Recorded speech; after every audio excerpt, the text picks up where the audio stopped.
முருங்கைக்கீரை பொரியல் முட்டை போட்டு எப்படி செய்யலான்னு சொல்லிட்டு பார்க்கலாம் வாங்க. எண்ணெய்ங்க 4 டேபிள் ஸ்பூன் ஊற்றிக்கோங்க. கொஞ்சம் மிச்சமாக இருந்தால் நல்லா தான் இருக்கும். உளுத்தம்பருப்பு ஒரு கைப்பிடி நல்லா கோல்டன் கலராக வர வரைக்கும் வறுத்துட்டே இருங்க. உளுத்தம்பருப்பு தான் ரொம்ப வாசமாக இருக்கும் இந்த முருங்கைக்கீரை பொரியலில். நல்லா வருங்க. பார்த்திங்களா எப்படி கோல்டன் கலரில் வந்திருக்கு.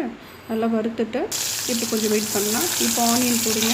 ஆனியனை நல்லா வதக்கணுங்க. கோல்டன் கலரில் அதே மாதிரி தான் வரணும். உளுத்தம்பருப்பு எப்படி பண்ணணுமோ அதே மாதிரி தான் ஆனியனும் வரணும். அதோட பச்சை மிளகா ஆட் பண்ணிக்கிட்டு ஆனியன் நல்லா வதங்கணும். ஏன்னா நம்ம முருங்கைக்கீரையோட முட்டையும் போட போகிறோம். இதுதான் நல்லா ஒரு டேஸ்ட்டு கொடுக்க போகுது நம்மளுக்கு. ஸோ இப்போ பார்த்திங்களா இந்த கலரில் வந்துடுச்சு. இப்போ நம்ம முருங்கைக்கீரை போடலாம். ஆல்ரெடி நான் உரி வச்சுருக்கேன் முருங்கைக்கீரை. அதை எடுத்து நான் இப்போ போட போகிறேன். நல்லா வதக்கிக்கோங்க. முருங்கைக்கீரை நல்லா வதக்கினா தான் முட்டை போட்டு செய்கிறப்ப அந்த சாப்பிட்றப்ப நல்லாயிருக்கும். கொஞ்சம் வேகிறதுக்கு உப்பு போட்டுக்கோங்க. தேவையான அளவு உப்பு போட்டுக்கோங்க.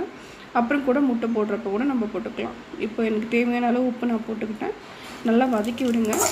நல்லா வதக்கிட்டு நல்லா வதங்கின பிறகு தான் முட்டை போட முடியும். அப்படியே போட்டால் பச்சையாக இருக்கும், நல்லா இருக்காது. ஸோ பாருங்கள் எப்படி நான் வதக்கிட்டுருக்கேன்.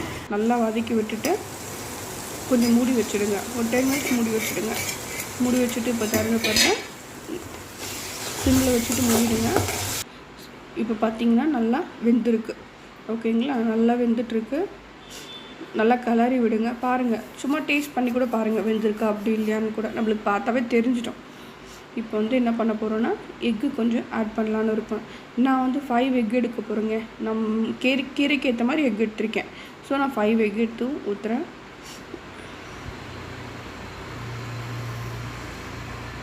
ஏன்னா அப்போ தான் எக்கு போட்டால் தான் கொஞ்சம் டேஸ்ட்டு. கீரை கம்மியாக இருக்கேன் கிட்ட எக்கு போட்டால் டேஸ்ட்டாக இருக்கும்னு சொல்லிட்டு நான் எக்கு 5 ஆட் பண்ணியிருக்கேன். ஸோ இப்போ எனக்கு தேவையான உள்ள உப்பு அப்புறம் மஞ்சள் தூள், அந்த ஸ்மெல் வராமல் இருக்கிறதுக்காக நான் மஞ்சள் தூள் ஆட் பண்ணியிருக்கேன். நல்லா கிளறி விடுங்க. இது ரொம்ப ஒரு ஹெல்த்தியான டிஷ்ஷு. குழந்தைங்க முருங்கைக்கீரை சாப்பிட்றதுக்கு கஷ்டப்பட்டால் இப்படி எக் ஆட் பண்ணி கொடுத்தாங்கன்னா கண்டிப்பாக சாப்பிடுவாங்க. So egg protein plus iron, ரொம்ப ஹெல்த்தியான டிஷ். இது மாதிரி வீக்லி ட்வைஸ் கண்டிப்பாக கொடுங்க. எல்லாருமே சாப்பிட்லாங்க. இது நல்லா கிளறி விடுங்க. நல்லா கிளறிட்டு அப்படி கொஞ்சம் நல்லா உதிரியாக வர வரைக்கும் நல்லா கிளறி விட்டுட்டே இருங்க. பார்த்திங்களா இப்படி உதிரி ஆகிடுச்சு. அருமையாக இருக்குங்க.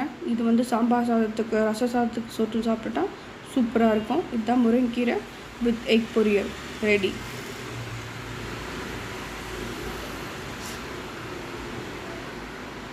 சூடாக சாப்பிட்டா இன்னும் சூப்பராக இருக்குங்க.